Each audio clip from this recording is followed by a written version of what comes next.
Welcome back to the On Adventure podcast. I'm Josh Self, and I'll be your host. I appreciate you tuning in today, and you're in for an absolute treat with my next guest, Thom Asta. Tom's been a friend of mine for a long time, but most of what he talked about in this interview, I had no idea about. I was left pretty much speechless by the end of our conversation and have been thinking over and over again about several things that he pointed out throughout his life. One in particular of the idea of paying twice. So pay attention, listen close, but enjoy my conversation with Thom Asta.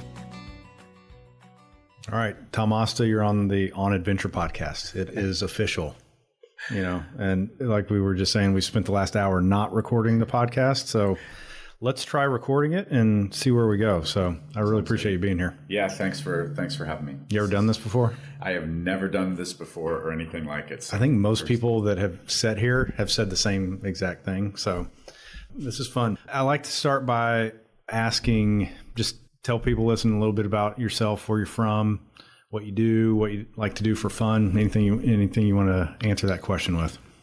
Okay. Like you said, my name's Thom, 50 years old.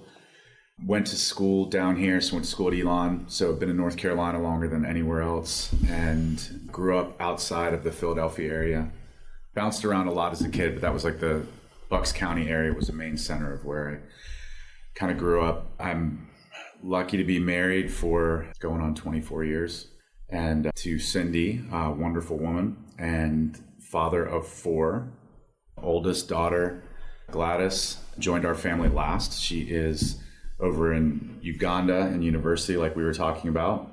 Ava, our firstborn, 21 at NC State. Gabby, 19 at ECU. And Alex is an 8th grader who's 14. Being a dad and a husband keeps me pretty busy, and that's probably the biggest part of my identity. As far as what I do for a living, I've been in the medical device sector, sales, and different leadership capacities for quite a while now. A little bit over 20 years. I worked in different parts of the body, primarily over the past, over a decade now. It's been concentrated in endovascular in the brain. So worked with a couple of big companies in neurovascular, specifically in aneurysm and ischemic stroke. All right. What did you study in school? In school, I was biology, science. All right. So this is kind of it was a natural fit to get into a field like this? It was. I started off first job in pharmaceuticals, and that was not a natural fit. It was not exciting for me. But then when I moved into the medical device side and actually got to see things work and the complexities of the body, it was a big difference. And then did well in sales, and then was mentored and led in a couple different ways to lead teams. And that seemed to be a really good fit for me in managing people and connecting with people and getting them to the next stage of their career and coaching. Gotcha. Yeah. So if you could, in a couple sentences, how would you said you're 50, how would you summarize your life? Like if you put it into chapters even. I've done that before, like 0 to 10 was this, 10 to 20 was this. How would you summarize the arc of your life so far? Oh, that is anybody who knows my story knows that's a difficult question. I grew up in a pretty atypical way. The nutshell of that, the chapter 1, the chaotic nutshell of that is my father was never a part of the picture. I've got some older siblings and half siblings. He was a part of their life. I came at an age where him and my mother had separated, and so he had just never taken part in my life in any way, shape, or form. Mom remarried a total of, I think at my last count was 5 times before I was kind of out of the picture. She had spent some time in prison as well when I was young. So I went through multiple iterations of stepfathers and men in the house, and just a perfect chaotic setting of just kind of a broken story in that. Even interestingly, down to something that had a major impact on my life is my name. My mom decided, for whatever reason, and that she was going to, around the age of 2nd grade, 3rd grade, she was going to change my name that I was born with to the name of her 3rd husband. And so my name, Thomas Joseph Asta, was not the name I was born with. And you can imagine deciding in third grade to rename your kid. Oh my gosh. Yeah. So I didn't have any concept, because it was so chaotic. I didn't have any concept of how strange that was at the time. You just went with it? Yeah. I didn't have any other understanding. I was like, oh, okay, that's my name. I think luckily I had a nickname growing up that everybody referred to me as, which is kind of funny now thinking back, but my nickname was Poncho. And so anybody knew that nickname. And then my name was, when it was changed, I was like, oh, well, everybody calls me this anyway, so who cares what that other long name is. But then growing up, so that guy ended up being a pretty dark individual, very abusive, probably the capstone of negativity in my growing up story was this person that I carried his name. Well, after they got divorced, now I have this name. I don't. Oh my gosh. It happens to be an Italian name. I'm not Italian, but anybody would always be like, oh, you're an Italian, So I always had this identity struggle anyway. And now I had this name that was not my name from a family that's not my family that further complicated that identity struggle. So then when my mom went to prison, I had kind of bounced around from family's couch to room in the basement to staying with friends. So no family, no town, no set roots, this name that I hated and I just despised it. And, and anytime you have to introduce yourself to new people and you have this name, to the point where, and I have very few people that could understand this in my life, but I hated writing it, Thom. Because I was like, it's not who I am. And so I had one day seen somebody spell the name Thom, Thom. Yeah. And I was like, oh, I'm doing that. Oh, okay. I'm doing that. Yeah. I need it to be mine. Somehow it needed to be a little bit different. And then the name Asta, Asta. I hated it. It was like somebody hitting a wound in me every time they say your name, right? And one day somebody had said to me, Asta, like pasta. And it was like a bell went off. I was like, yes. How did you pronounce it again? Like, yes, that's exactly how it's pronounced. And so I was like, Asta. I need it to somehow be mine. So this abusive, dark, for me, this guy was the monster in the closet, and I needed something to redefine, to go, I can't be connected to looking at the monster every day. Wow. So hence, spell my name differently. Did you ever, as you got closer to adulthood, did you ever consider changing it back? Absolutely. My wife and I talked about it. My father's last name is Lopez, so I come from, an unknown line of Lopez all the way back, and I don't totally know where they're from. I don't really have a connection to them. So yeah, thinking about it with kids was a big one, especially when my son found out that we were having a son. Oh, yeah. Because in my family, I would have the only son that would carry on a name. So then I'm like, wait, I don't want him to carry on this guy's name. And so I thought, do I change my name back to Lopez? And it was a big thought. And I was like, gosh, this as you know, it's complex as an adult to go back and do that. And so we didn't. Kind of still regret that maybe I should have, but we did give my son 2 middle names. And so he's Alexander Michael Lopez Asta. I like that. And so we kept that, and then we're really open with our kids about like, hey, this isn't us. Yeah. So, bro, that's chapter 1. and that and as it does with any of us, that chapter 1 sets the stage for really the trajectory that we start life at. And either we stay on that trajectory or we change it at some point. And with that many different father figures in your life that were dysfunctional, would be a nice way to put it.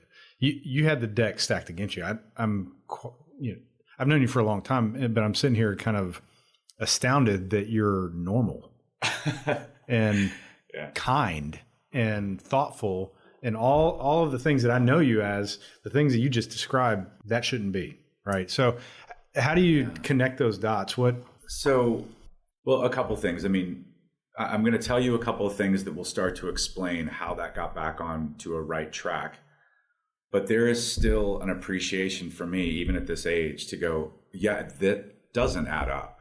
The equation of if you put all of the factors onto the left side of the equation, the equal sign, it doesn't add up. Like there has to be some mystical thing in there. And that's a huge part of my worldview is like there had to be another factor. And for me, it's my faith to go, something was watching, something was changing the story.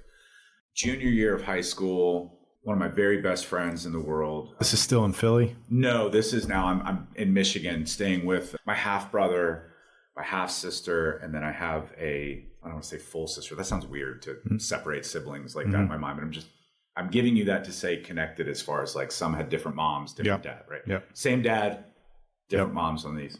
They were doing their best to go, oh, come stay with us. And I'm like, imagine the handful that could be a 16-year-old boy that grew up with that as his chapter one. I'm sure I was, quite a handful.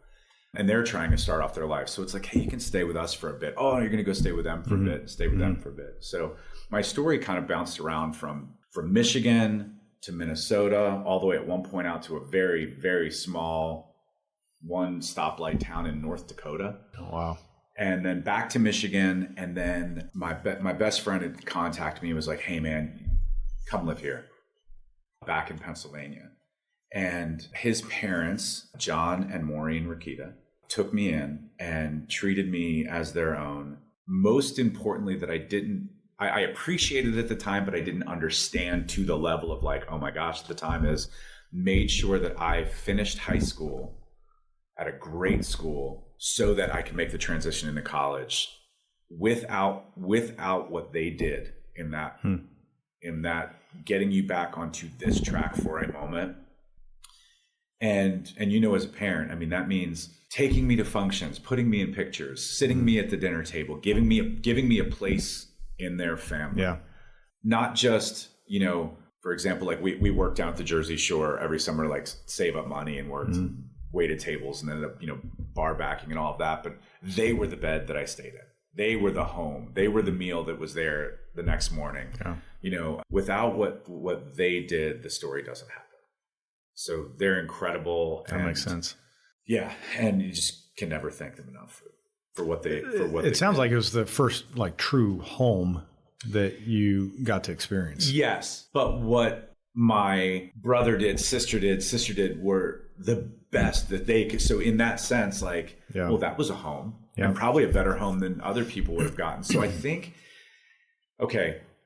So with that said, along the way, it was like the narrator voice, which I hope would be like Morgan Freeman, like narrator voice of like, but he recognized that this was, there was a narrator voice for me of like, hey, you get that this is okay and this is good, right? You get that what you have is safe. And I remember there was a time like in Michigan where I had like a pair of shorts, pair of jeans, 2 sweatshirts, pair of socks, couple pairs of underwear, everything would fit in a duffel bag.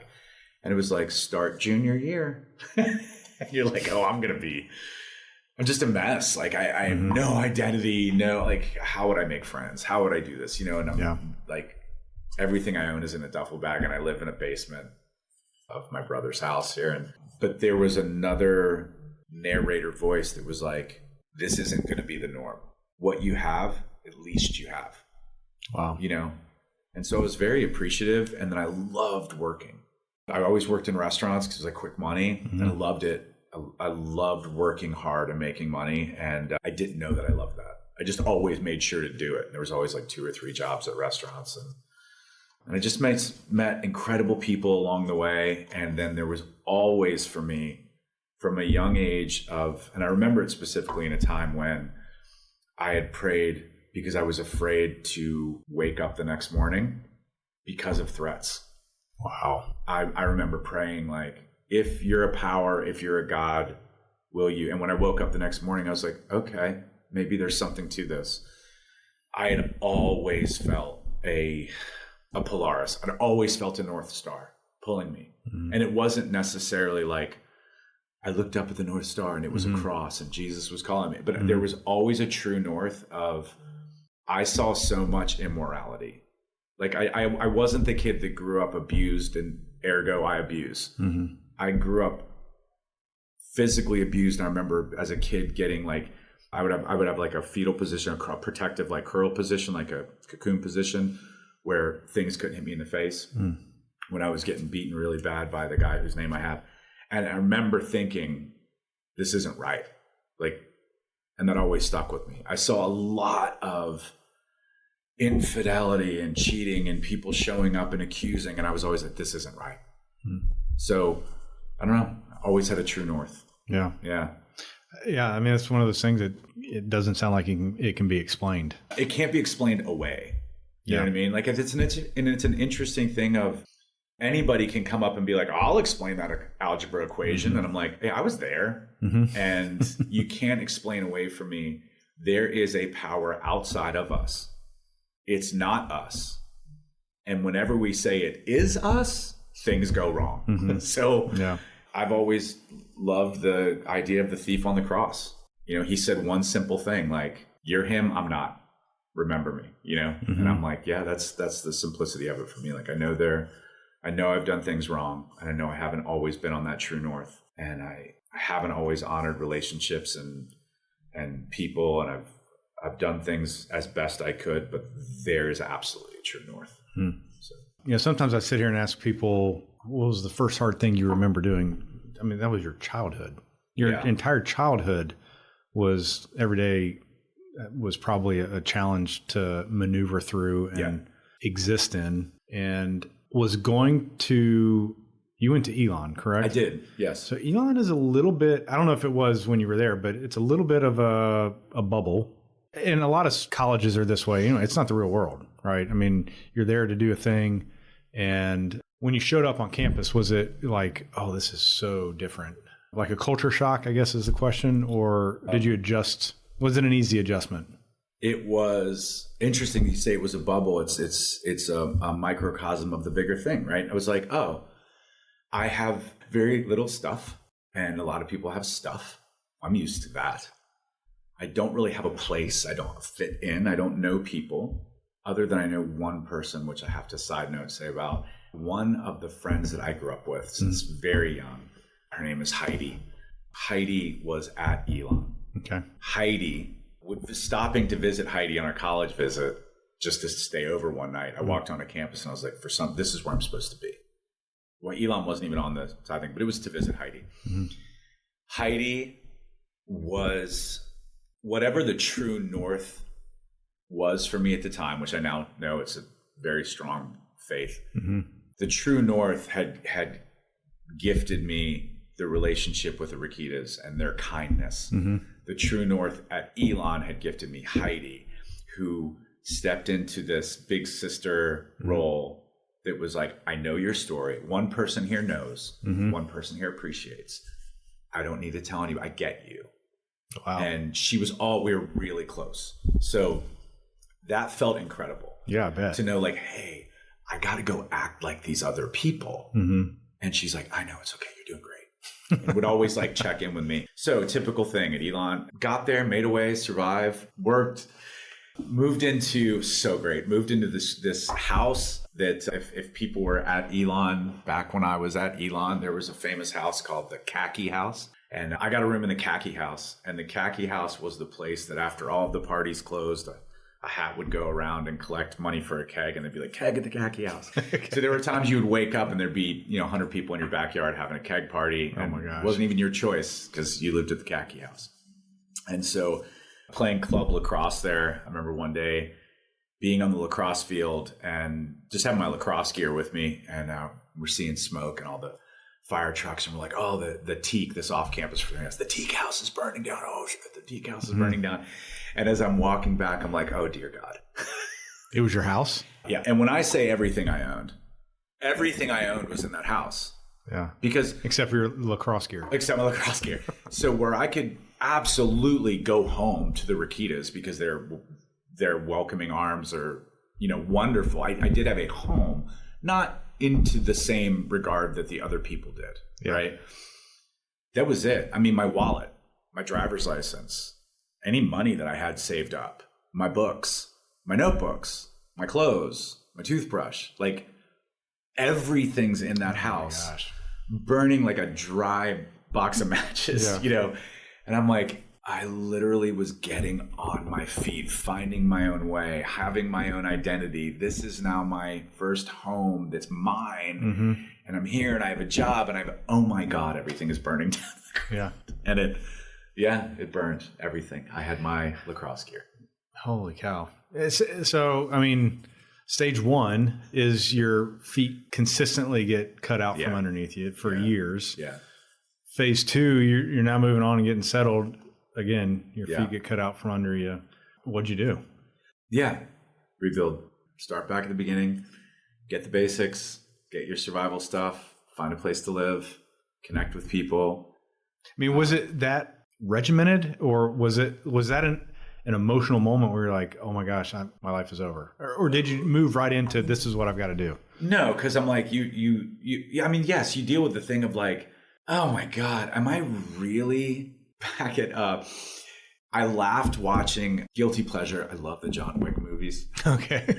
I love what they did in John Wick 4 when I don't want to ruin it for anybody, but he's climbing the steps, and it becomes like a video game where he's like, he's back down the first step and he gets in a fight and he climbs, and they almost made it like, we're going to do this enough that it's going to be a joke. Yeah. Right.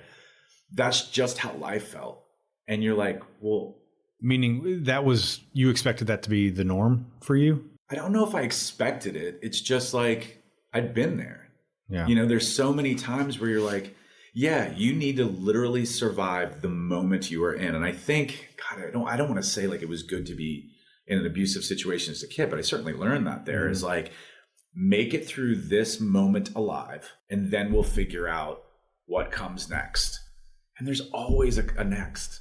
There's always one of the biggest influences in my adult life has been, and probably to a lot of people, so I don't want to be cliche, but Viktor Frankl, Man's Search for Meaning. Yeah, yeah. And I think when I read that, in no way trying to equate anything I've ever been through to what he was saying, it was still very affirming for me. That I was like, yeah, in my own way, I get what you're saying. That if you're in the worst of the worst of the worst of the worst, and you can just for a moment find a pinhole of light, walk towards that, you can make it through this. And then that builds grit, and that builds resilience. You don't realize that it's building at the time, but if you're not careful, it builds hardness. And so you have to, while you're doing it, find ways to infuse compassion and softness and kindness. And how'd you do that? Because you didn't have that model. You didn't. Well, I had that model. I had it shown to me by people like the Rakitas. Okay. So again, reminders of like, that was what was right. Okay. And so emulate the things that you saw that were the closest to true north. And then when somebody else comes to you and says like, man, I was really inspired by this thing that happened to you, you're like, what? Oh, I didn't know going through that process that it was going to inspire. Yeah. I remember somebody saying, and I don't remember who it was, but I remember the comment being made to me where someone was like, I knew what you went through as a kid.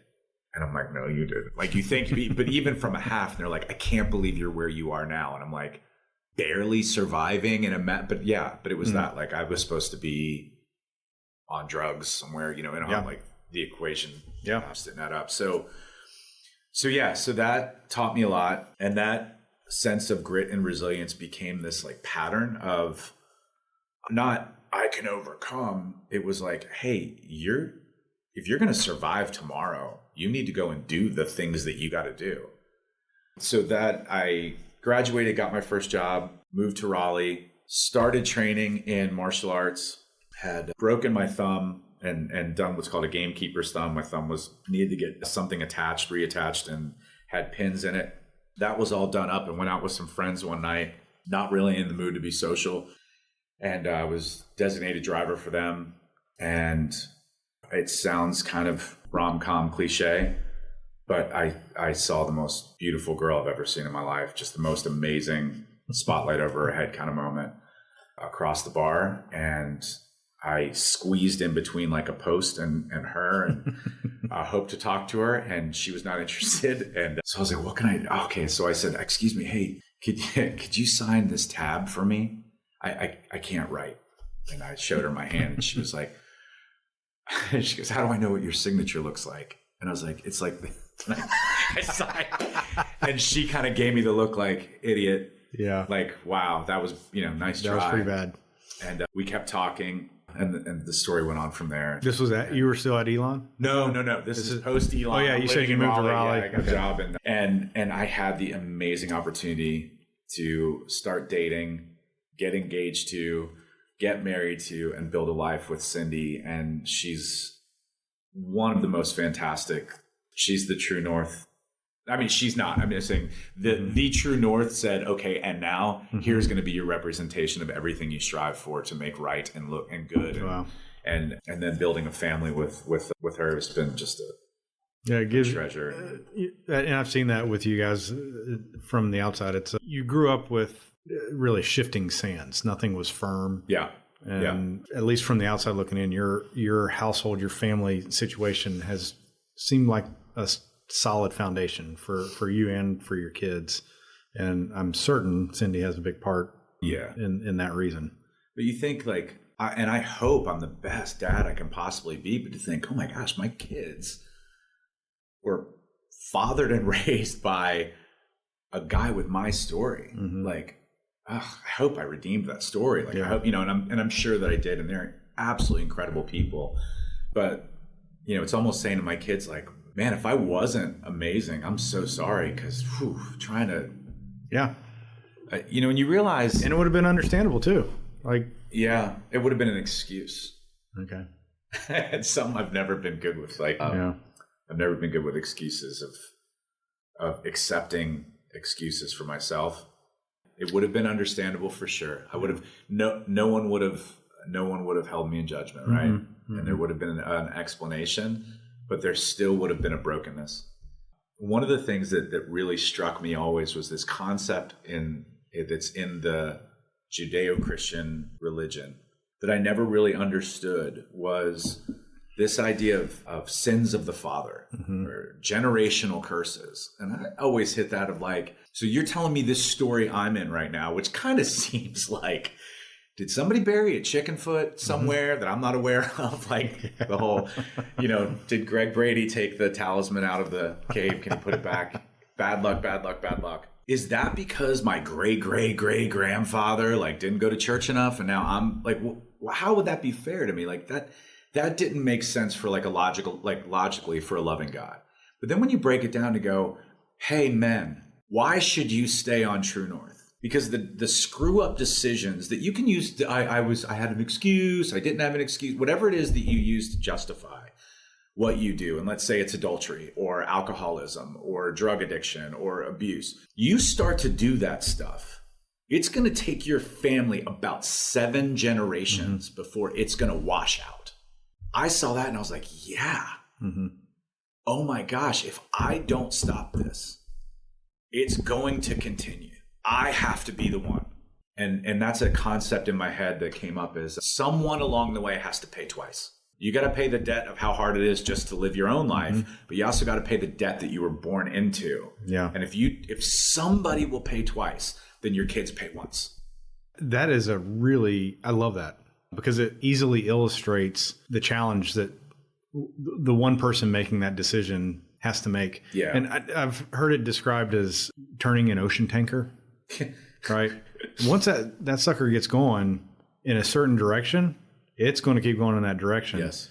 And until somebody says, we're going to shift course, and then it's a slow, steady shift, but somebody has to intentionally do that. You have to. And until somebody says, I'm going to be the one to turn the tanker, that sucker's just going to keep going in whatever direction it started in. So your illustration of paying twice, that's another, I think, a really great, better way to say what I just said. It illustrates the difficulty that one person has to do something different than the inheritance that they were born with. I'm a part of very, very blessed to be a part of a group of men, a leadership group called the Lions. And being a part of that group has absolutely changed my life. And one of the guys I was talking to this summer, we were on a trip together, and I was talking to a guy, Nick, and we were like, how do we, coming from broken stories, how do you wrestle with an idea where the Bible says, honor thy father and mother? And in my story, I'm like, why would I do that? And am I wrong for not going back and trying to redeem and repair? And I'm like, how do you honor your father and mother when they're so dishonorable? And I don't know if he said it or we said it. I forget how it came up. It was definitely came from the discussion that he was pushing in on me is, how do I honor my father? I am going to make my father the father of a great man. And he's still alive somewhere. I think my half siblings can stay connected, know where he is, but so he could hear this. I don't know, maybe. He will die knowing, hopefully, that he is the father of a great man, that he's the father of a great husband, that he's the father of a great father, that he's the father of a great leader. And that's the way that I can redeem the story, honor him, and then give my kids a chance to know there's another way. So. And that's extremely different than maybe a more simple version of honor your father is to say, it's okay. That's fine what you did. You're not saying that. No, because that would be dishonoring me. Yeah. And it would be dishonoring any people who that's a great point. Are like me. To say, blink, we wish it away. Like, no, what happened was wrong, but you may not be a great man, but you will be the father of a great man. And I will do my best to make sure that happens, because that's the only thing that I can control. And that kind of spirit. And I married a woman who is completely that spirit. She's a fighter and has no quit in her at all. And she's feisty and strong and passionate and good and kind, and nothing about her has quit in it. And so when you start to feel that as your true north, and then I marry that, and then I'm just surrounded by it. And then all of a sudden I realize, you know what? Not if any bad thing that happened to me in my life led me to the point of being with her. And at the time in Raleigh, they're gone now, which is so sad, but it was her and I in country club homes down on Oberlin, and in our tiny little apartment. And oh yeah, that's the homes that were leveled to build the gigantic retirement community now. Yeah. So her and I there, a joke that we used to say is we had so little money that she sat me down one day and she's like, you cannot just go out and buy martial arts magazines. They're Tom, this like it broke the budget, because I went out and bought like a black belt magazine. Like we had nothing, and we didn't need anything else. That was the most treasure that I had ever felt in my life. Wow! And so I was like, I'm good now. Now it's all building on this incredible treasure that God's given me and that I have in my life, and that explains, which didn't explain at the time, what started happening to me with sports and interests and hobbies. I don't know. That's another chapter if you want to go into it. Yeah, I think that's a great segue, because for some people, particularly in certain parts of the United States where we just grew up in relative privilege compared to the rest of the world, to where, people go through hard things. I'm not downplaying that at all, but we get to adulthood and sometimes people pursue, and I've heard it in these stories, they pursue adventure to see what they're made of, right? To push the limit and build the resilience and to build the grit and the persistence to do hard things.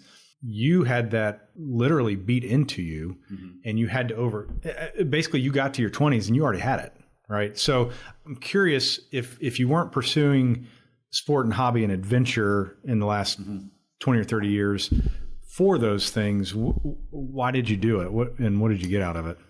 There's a great risk. My friend Thad had said one of the most dangerous things we can ever do is drink our own Kool-Aid. And so tell me what that means. Like, starting to believe what you just said as a young man, like, I overcame. I'm everything. I did it. I'm a survivor, leads to hubris. And there's a few of the classics that have always stuck with me, and definitely one was Icarus. And my ability to fly too high and believe my own hype in my own head was always there. And so I was training in martial arts. I got my first black belt in a very short amount of time, an embarrassingly short amount of time, not because I was gifted, because it wasn't the type of program of martial arts that I'm in now, let's just say. Okay. So it's when I had first seen the Ultimate Fighting Championship and like a bunch of other guys I trained with, saw Hoist Gracie change the world, and said, one day, I'm going to train in that. I'm going to do that. Fast forward, I have my black belt. I'm probably at least 15 pounds overweight, if not maybe reaching 20 pounds overweight, training in martial arts. And I thought I was it, man. I thought I was amazing at it.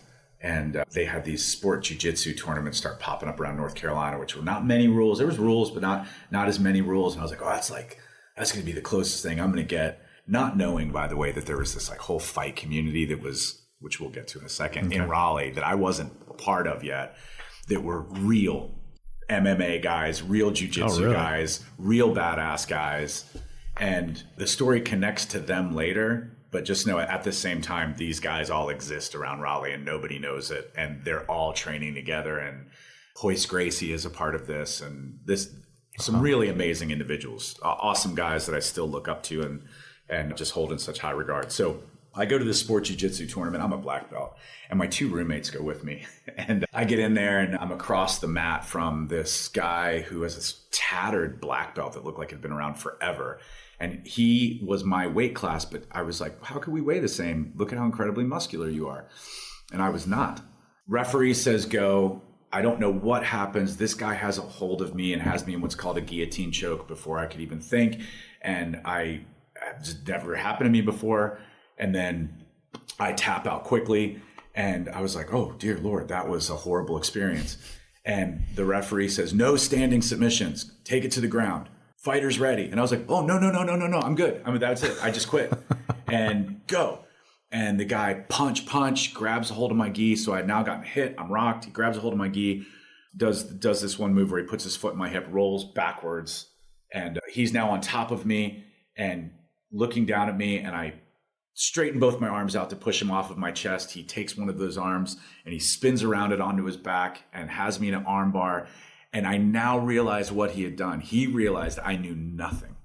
He looks at me like he's hugging my arm, getting ready to sit back. And he looks at me like, you going to quit? And I was like, what? Confused. He goes, okay, boom. And just goes back and pops my arm. I felt like He broke your arm? No, it just like popped. Something popped in my arm and swelled. And I didn't break it though. Fight's over. I look up and my 2 roommates are like, dude, you just got clowned. And I'm like, I know. Like what? I felt like a kid who went out to fly a kite and a tornado came. Jeez. And that was in Mount Airy. And I had to drive all the way back with my roommates. They were like, dude, what the hell? So I came back. That black belt went in my sock drawer. And I found a Muay Thai gym and started training with a guy, Scott Francis, who became a mentor, father figure in my life. And many a time he was like, son, this is a fight gym. You are like a pretty kid. What are you doing here? And I was like, I want to be here. And I met some hard knocks dudes. And I was like, that's a real fighter. Until I'm doing that, I'm bullshit. I'm a poser until I'm doing that. Yeah. And so I did that. Lost weight, started training in Muay Thai. Then I met the jiu-jitsu guys. And I can't even begin to name them all, but it started with Greg Thompson, Jason Colbreth, Billy Dowie, Brian Mingy, Larry Carter. Shout out to Lola's. If you ever Lola's in 5 Points, Larry Carter's one of the best guys out there and love that restaurant. And I'm not mentioning enough names. All of these guys were a part of this real deal. These were men. These were fighters. And they were the kindest, gentlest, badass, rip your head off. I mean, it was amazing. And so all of a sudden, I'm now facing this whole new sense of like, hey, you're a survivor. You're an overcomer. And I'm like, are you that kind of overcomer? It showed me a new level. Yeah. And I was like, I have to do it. Win, lose, or draw, I have to test myself like that. Because that was real.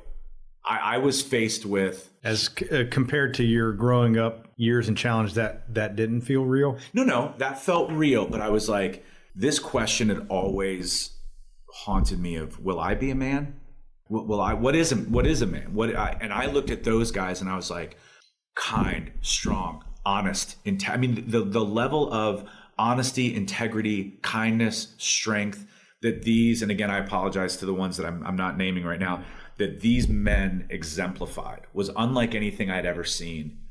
And they were absolute badasses. And I was like, that is going to be my true north for right now. Yeah. And if I'm going to honor my wife and honor my kids and reset this story, it's going to take that kind of a trajectory to get me to pay twice. And that real struggle was awesome. And so I was able to do kickboxing with guys like that and Robbie Adams and just some really tough individuals. Started training in jiu-jitsu with those guys. But then I was like, I think I'm going to stick more with kickboxing. Did a lot with kickboxing. Jiu-jitsu was always there, always tied into that. And then one of those guys, a gentleman by the name of Brandon Garner, word kind of got out that Brandon was going to open a gym in Raleigh. And I was like, I want to train with Brandon. Saw Brandon one day at Whole Foods, and I was like, hey, I heard you're doing something. I want to come and train with you. Started training with Brandon Garner at Gracie Raleigh. And I will tell you, and anybody who knows him would say it, when you find a man younger than you that is the man that you want to be, it's a really cool experience. Yeah. Brandon Garner has always been in multiple areas of his life. That's the guy I want to be. Yeah, that's the one. And so he has been my coach for the past 11 years, 12 years. Been training in jiu-jitsu through multiple injuries and iterations of things. And I'm honored to be a part of his program. And the resilience of jiu-jitsu, it's the testing the waters every single time. There's not a day that you go there that you're on the mats, that you're not facing your demons, testing yourself, getting humbled, building your confidence, intellectually solving problems. It sounds like a journey that doesn't have an end. Like you get on the mat every time to see where the new limit is. Is that a fair way to say it? Yeah. And in there, and we probably don't even have time to talk about the adventure that we said before. There's still like the adventure that was the adventure of all adventures in all of this. But yeah, it's human chess. The interesting thing with chess that's always amazed me is since the game has been invented, there's always been the same number of squares, the same number of pieces, and the pieces have had the same function. So it's not like you can say, well, in 1942, the queen started being allowed to jump over stuff. You're saying somehow it's been this finite thing. And yet there's a 21-year-old somewhere that can walk up to a chess master in Central Park, New York right now today and destroy him. And the chess master would be like, I've never seen anything like that. How has it not all been invented already? And so when you look at jiu-jitsu and you think we're finite people, we can only do certain things, and jiu-jitsu just evolves, and it's the closest thing to human chess. It's some of the best people are not super strong and muscular. They're intellectual thinkers, and it's been the growth of it you can see in what it's done for people. But for me personally, I would say outside of my true north, outside of the relationship with my wife and my kids and all that, just from a personal hobby standpoint, there's been no bigger influence as jiu-jitsu, and specifically jiu-jitsu stemming from this group of men that I honor so much, specifically through this line of like Brandon Garner. What I've learned from Brandon via jiu-jitsu has absolutely changed my life and refined me in a way where it was like, okay, you're a survivor, you're an overcomer, you're developing into the man that you want to be, to now be able to stand and with great pride and say, I'm a 3-stripe brown belt at Gracie Raleigh, and I'm the man that I wanted to be. Yeah. So I think we got a few more minutes here, but somewhere along this way, you and I crossed paths again doing long distance triathlons. Yes. How in the world does that fit in? And I don't want to miss the back surgery either. So let's try to get that in there as well. But the triathlon world is a long stretch away from jiu-jitsu. Yes, and then no, when you realize, and it was kind of affirming to look at guys like the Diaz brothers, like some really tough MMA guys, that their kind of other hobby was long distance triathlons, Xterra triathlons. So I was like, oh, okay. So the mental connection is going to make sense to you. It makes sense. Yeah. One day I got the very first little white, it looked like just a thumb drive iPod shuffle that could hold like one album of songs. And I was like, oh, I'm going to go for a run. And I went a mile. And then I was like, well, I went a half mile, turn around, half mile. And then I was like, well, if I go a little bit more and then turn around, then I double if I go a little bit more, and probably the birth of how many triathletes starts off with that. Like, I wonder if I can go a little farther. And then triathlon they went from that run to the 5K to the half marathon to I've got in, for me personally, I got in a groove of like the 8-9 mile run was like something cathartic for me. Yeah. I don't know why that distance specifically was like the magic distance. And I was all of a sudden on the regular, like, I'm the type of person who goes out and runs 9 miles on a whim and enjoys it. I never saw myself as a runner. And I would see Runner's Magazine and I was like, I'm a runner? No, I'm a poser. I'll run. And then I was like, I wonder if I could do a marathon. And it kind of then all of a sudden in my head, and Cindy laughed about it, I was like, shit, I got to do a marathon. So, and then it went to my friend, Greg Brannon, and I can't say enough about this, a whole other podcast, Dr. Greg Brannon, brother, mentor, father figure, 10 episodes to this guy. Anybody who knows him knows, and he's been one of my very, very best friends and my big brother, and just an amazing guy. We signed up to do a triathlon together.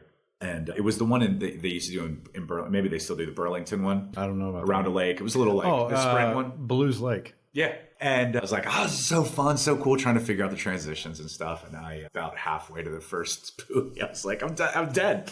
I'm drowning. I'm going to die. And I'm like, oh my God, this swim is I didn't even think this swim would be hard. Chaotic, kicked in the face, boom, very difficult, but made the swim, did the bike, finished the run, did a couple more of those and a couple more of those. And I was like, man, I kind of groove on this. This is good. And then I signed up for the Duke Half back in the day. And that race tapped into something that was deep in you cannot do this. Oh, yes, I can. No, literally your hamstrings are going to cramp up and you are not going to physically do this. I was like, you are not. Nothing tells me no. I will do this. I creeped across that finish line. And then I was like, okay, poser, you creeped. Can you do it without creeping? And then doggone it, I saw the video that was with the narrator that maybe a lot of us have seen that was like, they're all here for the same reason. Yeah. And he said, from all walks of life, the old and the young. And the reason is that damn line. That finish line, will you cross it? Whether it's 12 hours or 7, the whole thing. And then he said this line that, God, it stuck with me so much. The narrator said, you can quit and they won't care, but you will always know you quit. Oh my God. And like a tear came to my eye and I was like, I have to do the Ironman. Shit. And so I heard some advice that said the way that how do you do the Ironman? First, step 1, sign up for an Ironman. Step 2, tell the people you care about in your life that you signed up for the Ironman. And I was like, okay. So I did. And then, my first Ironman was Arizona. Got to train with a buddy, Bob Dixon. That was awesome. It was such an incredible experience. Came back. Another buddy of mine was like, hey, you're in shape. I want to do one. Will you be my training partner? So we signed up for Louisville. A couple weeks out, I think, before that race, he had some disc issue in his back. And he's like, sorry, can't do the race. I'm like, I was only doing this for you. Now Cindy and I are packing up the kids and driving to Louisville to do Louisville. Yeah. Worst race experience of my life. Had a stomach bug, so completely dehydrated, diarrhea the whole week before. Oh my gosh. And then finished the race, horrible experience, but ended up in the medical tent with an IV. And then a funny line about that is classic Cindy, super encourager. We're leaving the medical tent. They took my IV out, leaving the medical tent. I have the was that like metal blanket and that like tinfoil blanket on me. And we're walking and I said, if I ever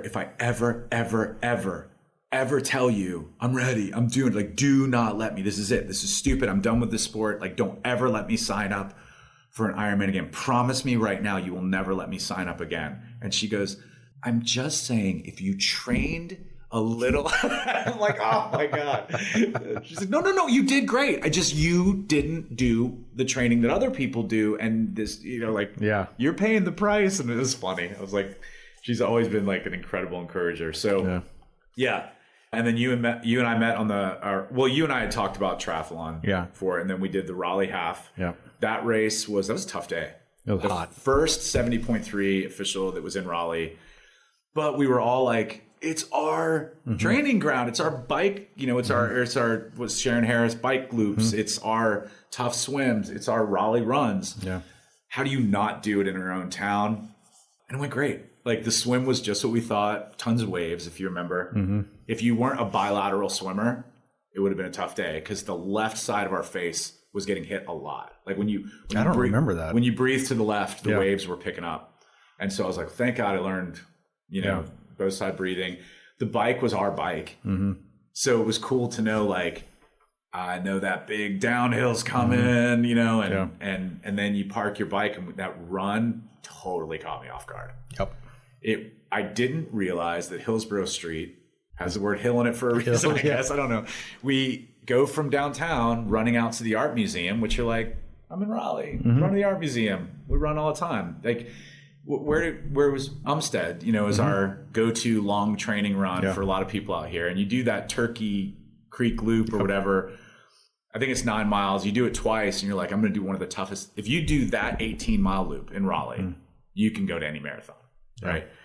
And so I started running up Hillsborough Street and I was like, it is hot. And when does this hill end? And then you get to the art museum and there was another hill. And then you come around the loop and the guy standing there, I don't know if you remember, he was really funny that day. He was like, just the guy just telling runners where to go. Because remember, on your last lap, you got to go a different direction. So on your first, I think 2 laps, he goes, hell. And then he was looking at other people going, heaven, hell, heaven. So I laughed and I go back out. And then the next lap was tough. I mean, that was a tough run. And then we're coming back. I'm running down Fayetteville Street, which is just cool that it was turned back into a street. From old Raleigh folks know that wasn't a road at the time. You're coming down.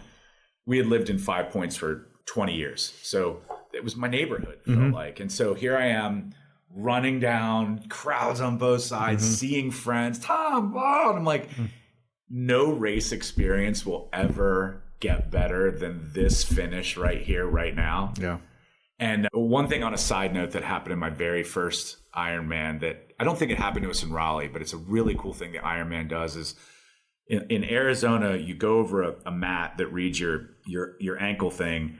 And then when you're getting ready to come across the finish line, they make you feel famous because it says, from Raleigh, North Carolina, Thom Asta, you are an Ironman. And they put the tape up for everybody. And I'm like, I'm an Ironman. But Raleigh, it was like that kind of a feeling again. There's your friends and your family in your city and your town. And I remember crossing the finish line and I'm like, I'm done. I'm complete. I felt satisfied. I'll never race again because and that was the pinnacle of it. That was it. And so I think the next week I sold you all my gear. That's true because that was the beginning of June. The next week we moved to Tennessee. Yeah. And you sold me all of your stuff. Some of it's still sitting in my garage. I've sold the bike since then because I don't do triathlons anymore. Yeah.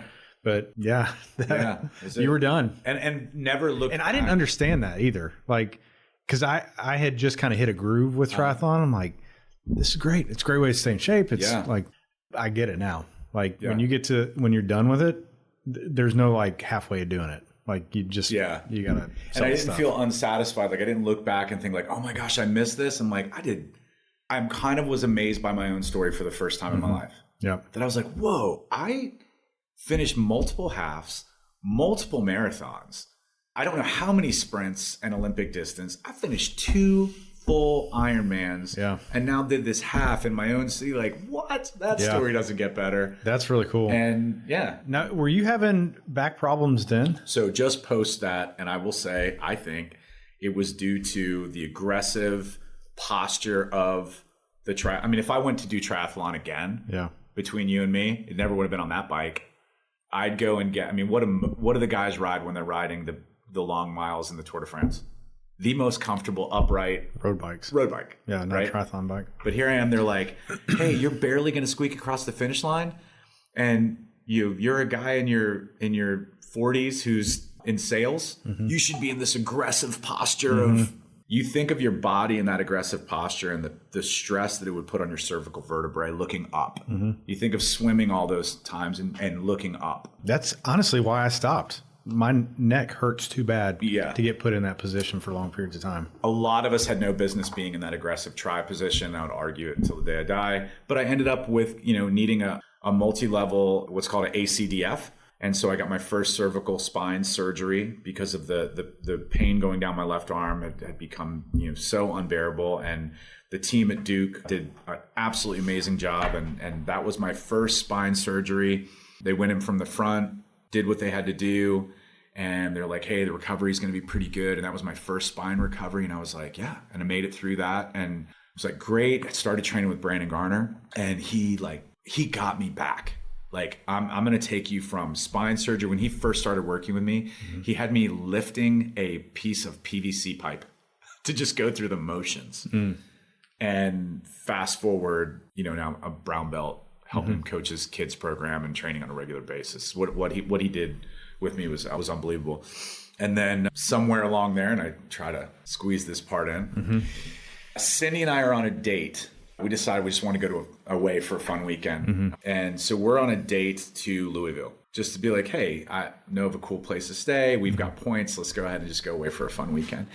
And so part of our time in Louisville is we are walking around where I did the race course. And we go down by the swim. And if you've been to the river in Louisville, you can't imagine that they did a triathlon swim there because there's signs that are like, don't swim here. This is nasty. Oh, really? There's like bikes sitting up out of the water and the water is disgusting. And I'm like, how? And we're laughing. I'm like, how in the world did they let us? And I remember the day they just had the tankers, like the barges, just pulled off to the side.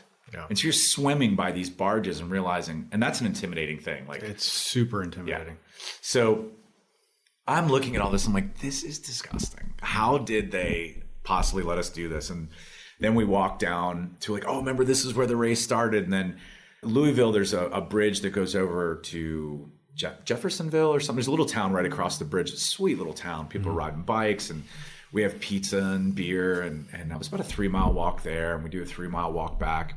Big storm rolls through. We go up to the hotel room and we're going to get dressed and go to dinner. And so we're walking to dinner and I'm like, oh man. And part of jiu-jitsu is, look, something hurts, especially as you get closer to 50. Yeah. Just suck it up. It's part of jiu-jitsu. So I'm like, oh man, they pulled a rib. And Cindy's kind of like, okay, here we go. And by the time we get to the restaurant, I'm like, I really think I pulled a rib. And she's kind of like, can we do dinner? Are we going to do this all night? And by the end of dinner, I'm like, I am in trouble. Something is really going wrong. And she's like, okay, well, but we had found this little speakeasy that we had heard about. We really wanted to go there for a drink. She's like, let's just go back to the hotel. I'm like, no, this is your night. We go to that speakeasy and I'm like, there's an issue. It's really bad. It was the cough, turn, breathe. I've pulled a rib is broken or dislocated, something. But I'm like, but I didn't do anything. So the pain continues through the night. We wake up the next morning and we're flying back. So we've got to get to the airport. And I'm like, Cindy, something's really, really wrong. And what in the hell have I done? She goes, describe your symptoms. I said, I feel like I have this giant rock on my chest and my left arm is numb. And I'm like, no, not like that. Hold on. Not like that. And she goes, well, there is no other like that. We got to go to the hospital. And I was like, Cindy, if we walk into a hospital and you tell them my husband, who was in his late 40s, I think, or I don't know if I was 50 at the time. No, it was, anyway, late 40s, has got chest pain and his left arm is numb. Like, you're going to start an alarm that's, you can't put that toothpaste back in that tube. We got to get home to the kids. They got to go to school. Let's just go to the airport. So we start driving to the airport. It starts getting so bad. We literally get to a fork in the road, which is like airport to the right, hospital to the left. She goes, hospital. And I was like, are you sure you want to do this? Yes. We walk in there and exactly what we said about what happened. These wonderful people at, I think I was at Norton, there's a hospital there. They start the whole process. They're testing. They can't figure it out. And my pain is skyrocketing. They're watching it happen. And so they do all these tests. They send me for a contrast CT. They're looking for a tear in my aorta. Nothing's explaining it. And then all of a sudden, the wonderful ED doc comes up and she said, sir, you're having a heart attack. We're going to put a stent in your heart right now. And she has something circled on like an EKG or something. And I was like, what? Wait, what? And she's like, sir, you are having a heart attack. And then when that decision's made, it's like a NASCAR pit crew. There's people at every limb. There's pads, the shocker, things are coming out. You're getting shaved. You're getting lines put in. Like, it's fast and it's all going. And they're like, you're going to be fine. You're going to be fine. They're all talking over each other. Cindy's there. And I'm like, what the hell? Stop. Everybody take a knee. No, it's happening. And I'm like, Cindy, is this it? Like, what the hell is going on? And she's like, I don't know. And I remember looking at her and I was like, I'm saved, right? Like, I'm good. Do I need to do anything? Is there something else? And that's the first moment in this story that I was faced with, hey, this is it. Oh my gosh. And I was like, call the kids, right? Mm-hmm. And she's like, okay. And so she calls Ava. And I was like, hey, kiddo, what? And then you say something. You're saying the last words you're ever going to say to your daughter. Holy crap, I've tried to reset this story. I've tried to not give them a broken story. And I'm about to give them the most broken story of, oh my God, I remember my dad died. Say something that's going to legacy this. The words didn't come. And the door, it's like a movie. Like, I'm looking up at the lights in the ceiling and the doors are opening as it's getting pushed through. And so they take me to the cath lab, do a radiocardiac cath. I remember saying to the guy, the story can't end this way. The story can't end this way. And he was like, we're going to take care of you. I got his attention. I was like, you don't understand. The story cannot end like this. You got to get me home. And he's like, you're going to be okay. And so next thing I know, the doctor and Cindy are saying like, hey, your husband's heart is totally clean. And I'm like, thank God. It wasn't a heart attack. Okay, what was it? So they put me in the hospital. They check me in, and I go through a time period that Cindy was there. She actually filmed some of it so that she could show me later. What would be, I guess, equated to the closest thing you could do, like human torture. The highest possible levels of pain that you can imagine, going from my diaphragm up to my shoulder line. Everything's lit up. I can feel everything, every pain that you can imagine there.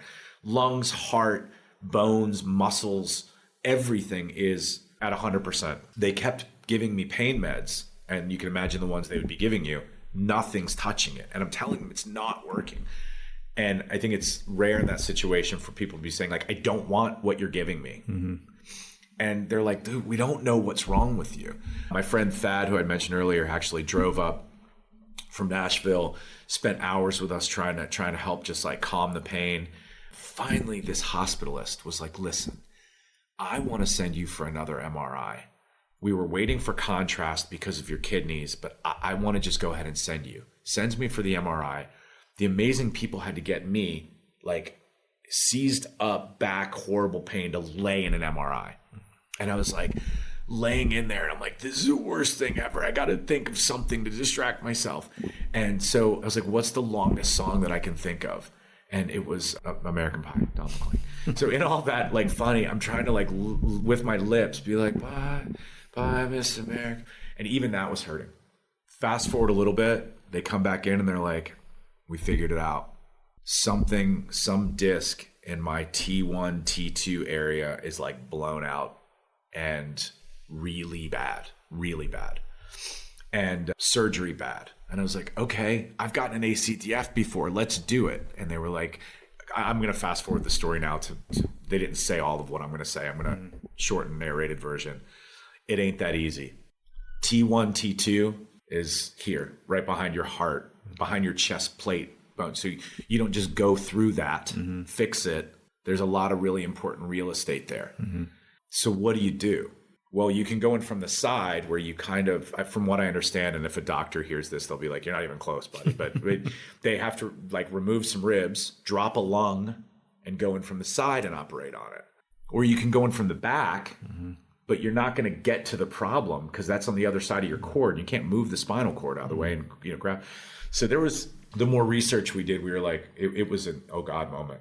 And when you start looking at complications and percentages, you're looking at a whole different level of surgery. So I have to fast forward a lot to get to the point of I get to meet through a wonderful connection I have, one of my very best friends, Halal Kanan, who is a very gifted neurosurgeon at ECU, and Brandon Burdenstead, local in Raleigh, another very gifted neurosurgeon here. Those two guys together were really being incredible in trying to get me solutions. There was a thoracic specialist at ECU that Halal was like, look, let him see it. Just meet with him. He can come up with answers. And this guy, Aaron Dannison, was unbelievable. Gave us plan A, plan B. And he's like, hey, it's going to happen on July 5th. And we're like, okay. So I just have to make it. At that point, I think it was like, I have to make it about a month. About 3 weeks from that surgery date, sidebar, I have never heard the voice of God. When people say they've heard the voice of God, I don't believe them. Because anything I've read in the Bible is if you hear the voice of God, like your face melts or something. Like, it's not a small deal, right? For someone to audibly hear the voice of God. So if I've ever heard a pastor or preacher say like, I was back in the green room and God spoke to me and put a word on my heart. And he said, you people, I'm like, no, he didn't. No, he didn't. Because you would have come out with your face glowing and right. God did not speak to me. But the most overwhelming true thing in all of the true north and all of the guidance that I've ever had in my life, which was absolutely there, the most true thing I have ever known before in my life was this overwhelming sense of, you're not waking up from that surgery. Get things right. Oh my gosh. And I was like, what do you mean? And it's like, listen, you made it through the moment in Louisville, but you've got 3 weeks. You've got to get things right. Connect with the kids.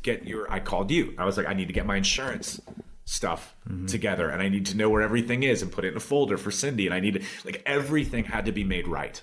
And so you realize in that I was able to be in the Outer Banks during that time and seeing one of my most favorite things in the world is the sunset in the Outer Banks. And so when I was watching the sunset, knowing I had about 3 weeks left, and I was in the process of getting things right, and how do I make sure I connect with the kids without them knowing?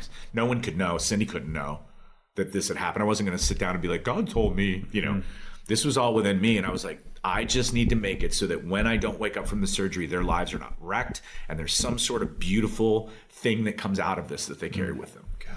And no day did I go, maybe I'm not thinking through this. Every day I had this overwhelming sense of, you're going to be okay. They're going to be okay. Make things right. And I would watch the sunset each night, and life, everything, Ironman, jiu-jitsu, everything came down to the microcosm of watching the sunset and realizing that when you are watching a sunset, it happens a hell of a lot faster than we think it does, right? The sun travels. It doesn't speed up when it gets to the horizon. It's like, has it been going that fast all day?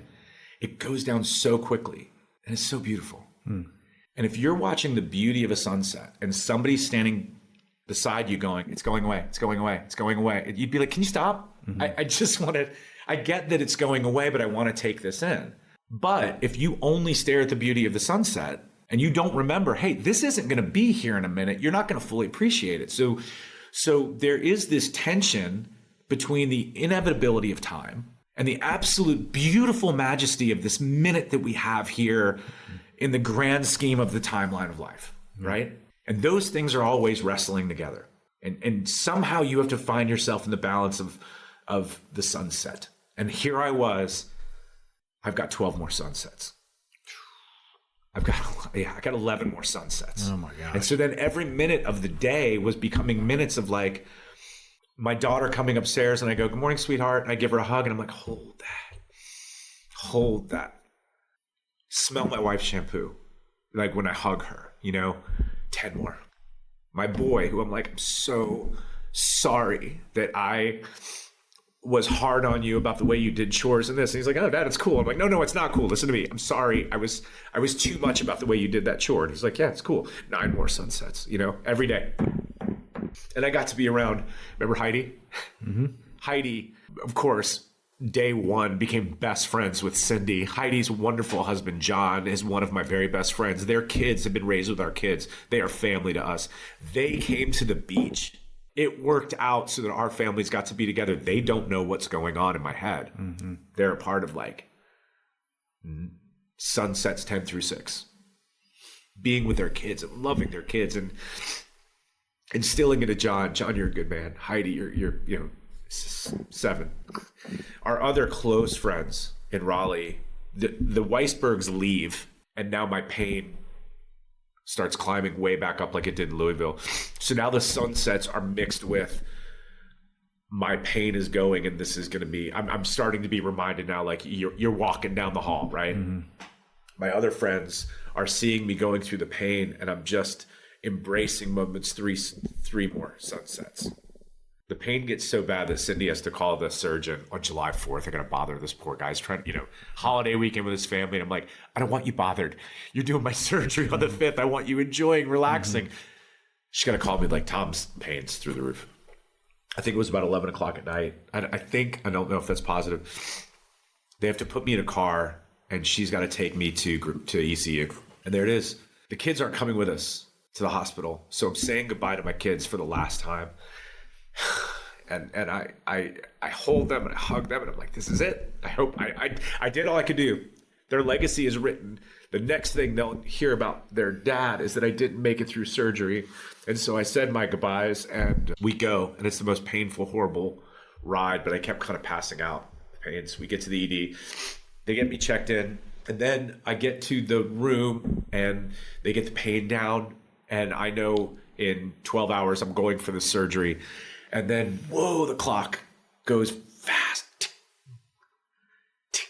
But I had an overwhelming sense of peace. I was like, okay, we did it. I didn't squander the sunsets. I made everything right. The folder with my little scrap of what's going to take care of the family after I'm gone is there. It's set. It's good. Cindy's good. Friends are good. Kids are going to have the best legacy. I could do it. I know I didn't get to everybody, but I did my best. The end of this story, tick, tick, tick. And then it's time. I didn't sleep that night, of course, and it's time to head off to surgery. And so I'm going to surgery, and I'm feeling amazing, peaceful. And I knew, because I work in hospitals, I know that what's about to happen is that the doctor and the nurses are going to take a walk back to Cindy in the waiting room and tell her that things didn't go well, and it's going to be a bad day for them. So I'm trying to make everybody feel good along the way. So I'm every time I saw a nurse, I was like, today's going to be a great day. You're going to be okay. Things are good.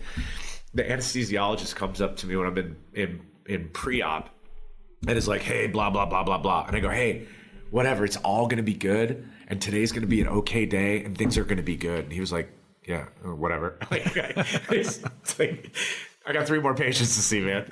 And so, they a lot of people know, but before surgery, they give you a little something, and then it's kind of like Men in Black, like mind eraser thing. Mm-hmm. You don't remember what happens next. So I get that. I go to get wheeled away. I say my goodbyes to Cindy, and I wake up, and there she is. And there's my surgeon, and he's really upset. Not happy. And I'm like, what? Oh my God, wait, what? Like the elation of maybe the Christmas Carol. Like, wait, what? I get another day? Are you kidding me? Mm-hmm. Why is he upset? Oh, I'm paralyzed. That was one of the big risks. Okay. I'm going to be paralyzed. Okay. And I moved my hands and I moved my feet. And I'm like, did we do it? Mm-hmm. And he said, yeah, I'm really sorry. Plan A, I just couldn't do it. I tried as best as I could. I tried. And then we had to stop the surgery, and I went out and I talked to Cindy, and we flipped you over and re-prepped you, and we did plan B, and we had to go in from the back, and your recovery is going to be really, really hard. And I'm like, yeah, plan B, whatever. High five me. And he wasn't really psyched. And then I have a tattoo on my back, and he and his PA were talking about that they were trying to do the best they could to line the tattoo back up, and who was doing a better job at it. And I'm like, and then it kicks off to me. I'm like, if that's what you were worrying about, this surgery went well, and I'm going to be okay. And the rest of that story is the hardest physical recovery that came from like making it to the toilet, trying to make it downstairs, back upstairs. I mean, it was all the way back. It was seeing the house burn. It was the losing it all, going back to a square one and going, I don't want to. And Cindy the whole time was like, you will, you can, you will, you can, you will. And I was like, okay, I can, I will. What's the Iron Man? One more step. Yeah. Don't stop. You don't have to run it. Sometimes it's literally put your left foot in front of your right foot. One more step, one more pedal, one more this. So that went to like Gabby, my sweet Gabby girl, pushing me around Target, my first outing in a wheelchair and taking me around in a wheelchair, to one day Cindy was like, you're going to start walking. And around the corner, I don't know, 100 yards around the corner of our house was this big rock in front of our friend's house. And I was like, I can't do this. Look, I'm just going to make it to that rock. And when I said that in my head, I was like, you're not making a freaking rock. You're not quitting. You're not a guy who's going to make it to a rock. You're walking past that rock. You're going to walk around the path, and you're going to go back around to your house like a free man, like all those jujitsu guys would, like Brandon Garner would want you to do, like Greg Brannon, like all these other mentors in my life would be like, you're not stopping at that freaking rock. And I was like I would want me to do. And I made myself proud of that. And then that became 4 miles a day. That became healing. That became getting back on the jiu-jitsu mats, and Brandon giving me another challenge to do of how to come back. And here we are today. And it's that adventure was the hardest, most culminating peak of the mountain adventure. And I can say this maybe once or twice, but it's been a year and a half, going almost this July, it will be 2 years since that surgery. I can promise you that I have not missed a moment, a sunset moment, not seeing the sunset, but looking for sunset moments in the absolute every day of my life. I still am a man who knows that I'm living on borrowed time, and every single day has a sunset moment. And almost always it's about my kids, it's about my wife, nothing else matters. And being a better version of myself with the seconds that we have left to them it's the most important thing in the world. And that's maybe the end of a long story that, man, I don't even know what to do with that. That's another podcast. I mean, there's so much gold, and I'm trying to think how to bring the train into the station because in my mind, it all ties together. The story you told about growing up the way you did, and then your house burning down in college, and all of the things lined up to get you to that point, and to literally feel like you're counting the sunsets that you have left, only to wake up and realize I've got more. Yeah. I really feel like any word I come up with right now is not going to do it justice, but the gift that you have in that is pretty striking. It's almost like the Matrix, and that I get to see the world through different eyes. Different eyes, yeah. And I heard it said the other day, if everybody threw their problems into a pile, you would reach in and grab yours back. Yeah. When you saw them, if you saw everyone's problems sitting in the middle of a pile, you'd be like, oh, I'm good. I'll take mine back. And just because everyone is going through something. Everybody has that type of thing going on in their own way, shape, or form. And it'd be like, hey, you can make it. If there's any message that I need to then deliver to people, is look at the beauty of the sunset, figure out what that is in your life, understand the inevitability of time, and don't quit. Yeah. You can make it through anything. And that's Viktor Frankl's work of A Man's Search for Meaning, is you can make it through the worst of the worst of the worst of the worst. Find hope. Don't quit. Yeah. And I think an illustration that comes to my mind too is that you kind of alluded to this a minute ago. I think that you woke up from that and it's almost as if the colors are brighter. 100%. Yes. The living life pops a little bit different now. Absolutely. And you don't get that. And I think, again, tying this back to the entire story that you told, you brightened your canvas with every challenge that you had.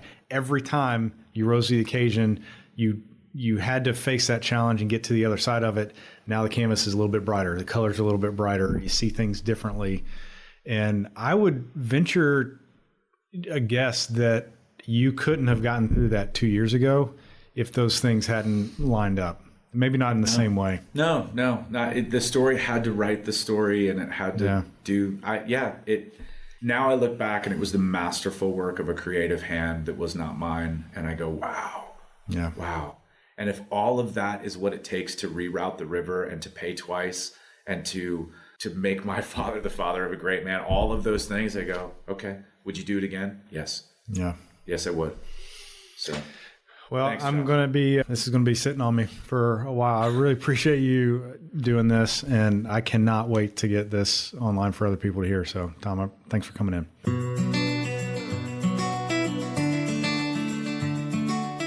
All right, thanks for listening.